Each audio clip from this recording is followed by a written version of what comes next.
आज हम net ball की पोजीशंस के बारे में अच्छे से पढ़ेंगे। नेट बॉल की पोजीशन के बारे में जानना बहुत ज़रूरी है, क्योंकि नेट बॉल के अंदर एक प्लेयर किसी दूसरे की पोजीशन पे जाके नहीं खेल सकता, वरना ऑफ साइड हो जाती है। तो हम देखते हैं कि नेट बॉल के अंदर 7 प्लेयर्स होते हैं। टोटल टीम के अंदर 12 प्लेयर्स होते हैं और 12 में से 7 प्लेयर्स जो होते हैं वो खेलते हैं।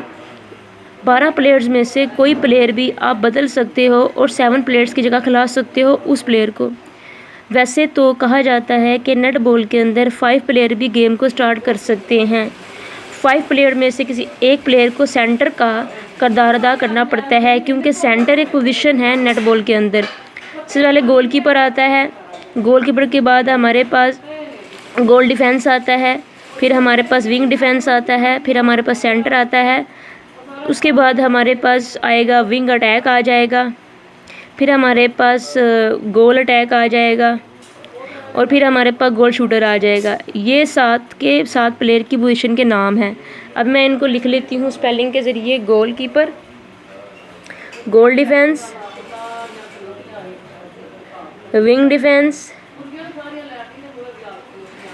मैं आपको ये बताऊंगी कि इनके एरिया कौन कौन से हैं, कौन सा एरिया किस प्लेयर का। ये सेंटर है, सेंटर का बड़ा अहम किरदार अदा करता है ये। विंग अटैक, गोल अटैक और गोल शूटर।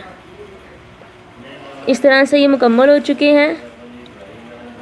अब मैं आपको बताऊंगी प्रॉपर ग्राउंड बना के हर प्लेयर की पोजीशन कहाँ कहाँ पे है। सबसे पहले गोलकीपर पोजीशन की बात करते हैं।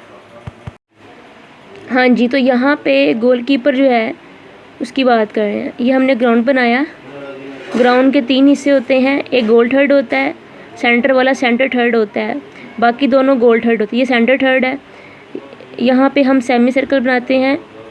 मैं आपको बताऊँगी, मेरी वीडियो देखिएगा आप नेट बॉल के बारे में, वहाँ बताऊँगी ग्राउंड के बारे में। समझ लीजिए कि हम टीम ए हैं और हमारा गोलकीपर का ये वाला एरिया है। हमारा गोलकीपर एक तो सेमी सर्कल के अंदर रह सकता है, दूसरा वो गोल थर्ड में रह सकता है, जो हमारे एरिया की गोल थर्ड है वहाँ पे रह सकता है। सिर्फ और सिर्फ यहाँ पे ही रह सकता है, इसके अलावा और कहीं नहीं जा सकता। कहाँ कहाँ पे? एक तो ये गोल थर्ड में जो हमारी अपनी गोल थर्ड है वहाँ पे, और दूसरा सेमी सर्कल के अंदर। यहाँ पे गोल थर्ड कहते हैं इसको। ये पूरा एरिया गोल थर्ड होता है, ये हमारा अपना गोल थर्ड है। यहाँ पे हमारा गोलकीपर आ सकता है और सेमी सर्कल के अंदर रह सकता है, बाकी वो कहीं नहीं जा सकता। बाकी सारा ओपोनेंट का इलाका आगे आ जाता है। तो ये हमारी डायरेक्शन ऑफ प्ले है, यानी हमारी टीम इधर खड़ी है और हमारी टीम ने डायरेक्शन ऑफ प्ले उस साइड पे करना है। ये है हमारी डायरेक्शन ऑफ प्ले। ठीक है जी, ये गोलकीपर का इलाका हो गया सारा हमारे अपने गोलकीपर का। अब हम नेक्स्ट बढ़ते हैं दूसरे की जानिब कि जो हमारा दूसरा वाला पोजीशन है वो है गोल डिफेंस। अब हम गोल डिफेंस के बारे में बात करते हैं। गोल डिफेंस जो होता है वो कहाँ कहाँ पे किस एरिया में जा सकता है और किस एरिया में नहीं जा सकता। ये हमने ग्राउंड दोबारा से बनाया। ये है गोल पोस्ट यानी सेमी सर्कल हो गए। यहाँ पे जो हमारा गोल डिफेंस है वो खड़ा होता है।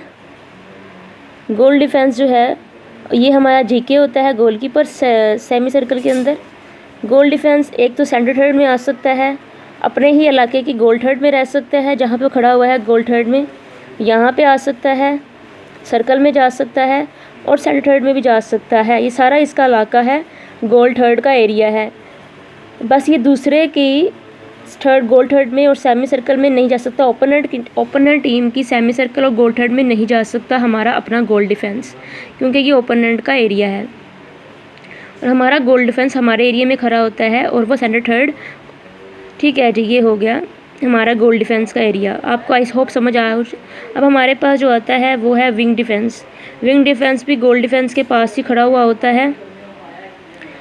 विंग डिफेंस का जो इलाका है वो कुछ इस तरह होता है। विंग डिफेंस हमारे अपने ही इलाके में खड़ा होगा, क्योंकि हमारा अपना ही विंग डिफेंस है। हम अपनी पोजीशन पर बात कर रहे हैं। विंग डिफेंस यहाँ खड़ा होता है गोल डिफेंस के सामने। ये हमारा अपना एरिया हो गया और ये ओपोनेंट का एरिया हो गया, यानी दूसरे ओपोनेंट की गोल थर्ड होगी हमारी और ये हमारी गोल थर्ड। विंग डिफेंस जो है वो सर्कल में नहीं जा सकता, जो हमारी अपनी सर्कल है उसमें नहीं जा सकता, सेमी सर्कल में नहीं जा सकता, लेकिन वो सेंटर थर्ड में आ सकता है, यहाँ पे आ सकता है हमारा विंग डिफेंस, और यहाँ पे गोल थर्ड में भी आ सकता है, लेकिन वो सर्कल में नहीं जा सकता। हालांकि ये इसकी अपनी ही सर्कल है, इसके अपने ही एरिया की सर्कल है, लेकिन ये यहाँ नहीं जा सकता, और ना ही ओपोनेंट की सर्कल में जा सकता है, और ना ही ये ओपोनेंट के गोल थर्ड में जा सकता है। ये सिर्फ अपने गोल थर्ड में और सेंटर थर्ड में रह सकता है। तो ये है हमारे विंग डिफेंस का इलाका, ये अपने सेमी सर्कल में अलाउ नहीं है।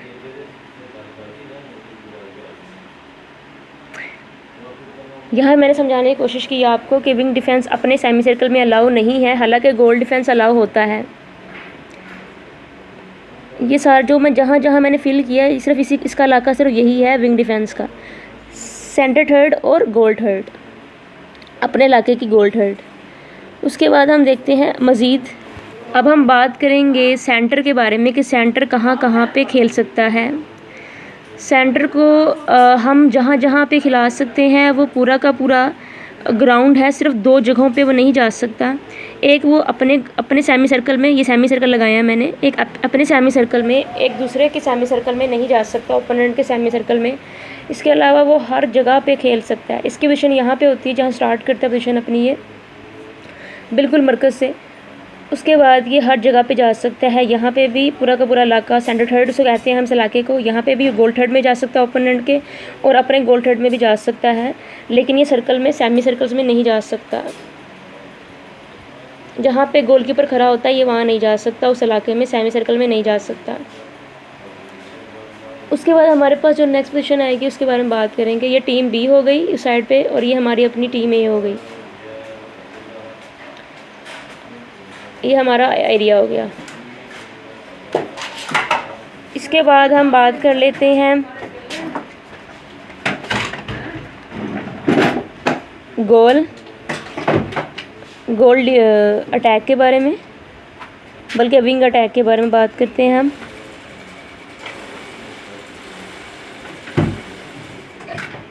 विंग अटैक कहाँ कहाँ पे खेल सकता है।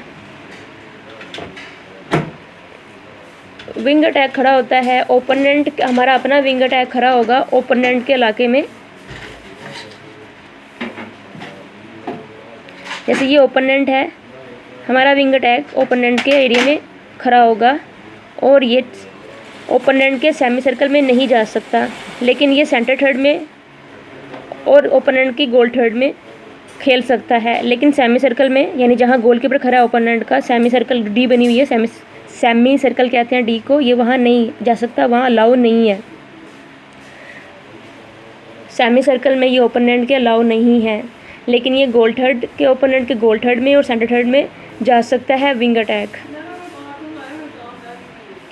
और ये अपने भी गोल थर्ड में और अपने भी सेमी सर्कल में अलाउ नहीं है, ये सिर्फ सेंटर थर्ड में और ओपोनेंट के गोल थर्ड में अलाउ है, इसके अलावा कहीं अलाउ नहीं है विंग अटैक। अब गोल अटैक आता है, गोल अटैक कहाँ कहाँ पे अलाउ है इस पर बात कर लेते हैं। गोल अटैक जो है वो सर्कल में भी अलाउ है, सेमी सर्कल में भी अलाउ है, लेकिन ओपोनेंट के सेमी सर्कल में वो अलाउ है, क्योंकि विंग अटैक जो था वो ओपोनेंट के सेमी सर्कल में अलाउ नहीं था। लेकिन जो गोल अटैक है वो ओपोनेंट के सेमी सर्कल में भी अलाउ है, गोल थर्ड में भी अलाउ है ओपोनेंट की, और सेंटर थर्ड में भी अलाउ है ओपोनेंट के। यह मैंने लिखा है अब आवर एरिया, ओपोनेंट का एरिया। हमारा गोल अटैक जो है यहाँ पे खड़ा होगा, विंग अटैक के पास खड़ा होता है वो साइड पे, ये गोल अटैक है। और ये गोल थर्ड में भी जा सकता है, सेमी सर्कल में भी जा सकता है। ये गोल थर्ड, ओपोनेंट का गोल थर्ड हो गया, ओपोनेंट का सेमी सर्कल हो गया, ये सेंटर थर्ड का इलाका हो गया, यहाँ पे भी आ सकता है, लेकिन ये अपने ही गोल थर्ड में और अपने सेमी सर्कल में नहीं रह सकता।